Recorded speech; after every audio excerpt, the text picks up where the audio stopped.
और बिहार के लोगों से मुझे बहुत प्यार सम्मान मिलता है और मेरा अक्सर बिहार में ही रहना होता है। तो मैंने एक गाना गाया था कि हम है यूपी बिहार वाला हवे आ हीरो हैंडसम हथियार वाला हवे कि ओकर के लाइन जन मारी है सखी हमार वाला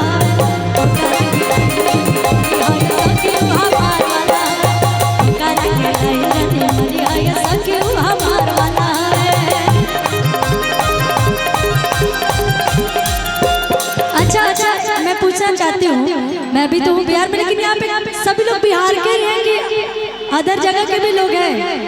सभी लोग बिहार के ही हैं ना? अच्छा यूपी के भी हैं क्या कुछ लोग? कि हम हैं यूपी बिहार वाला हवे आ हीरो हैंडसम हथियार वाला हवे। हम हैं यूपी बिहार वाला हवे हीरो हैंडसम हथियार वाला हवे ओकरा के लाइन जनी मारी है ओकरा के लाइन जनी मारी है सखी हमार वाला हवे ओकरा के लाइन जनी मारी है सखी हमार वाला हवे। दिल धड़काता केहू के प्यार में केहू के प्यार में केहू के प्यार में केहू के प्यार में मन मस्त। प्रशासन से मेरा आग्रह है स्कूल के पास पहुंचे हैं क्योंकि वहाँ रोड जाम हो गया। आर्यन आने जा रहे हैं, आर्यन बाबू नहीं पहुंच रहे हैं क्योंकि रोड पूरा जाम है। सभी प्रशासन से मेरा आग्रह है जो भी बाहर है वो स्कूल के पास पहुंचे हैं, थोड़ा रास्ता बाबा का ताकि रास्ता बनाए जो आर्यन हो यहाँ तक पहुंचे। कि मन मस्त भइल बा मस्ती में दिल डूबल प्यार के कस्ती में आ रहे लखिया हरदम इंतजार में दिल धड़काता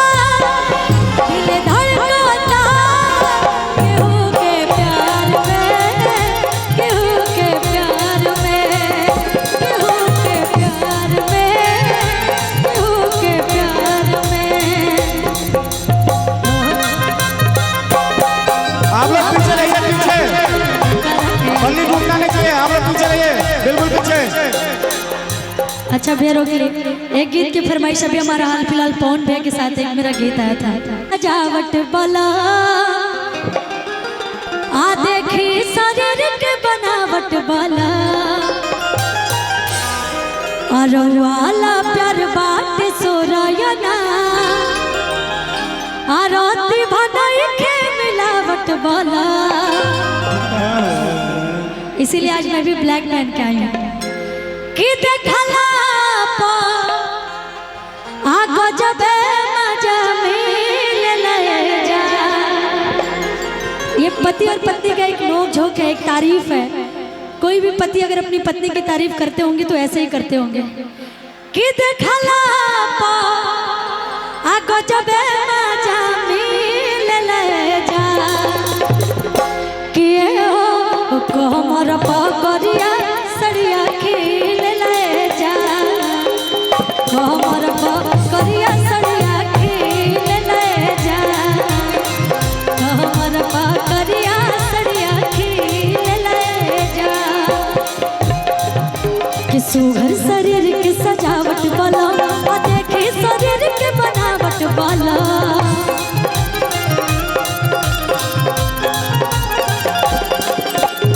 वाला प्यार भट सोरायना रहते भदाई के मिलावट वाला।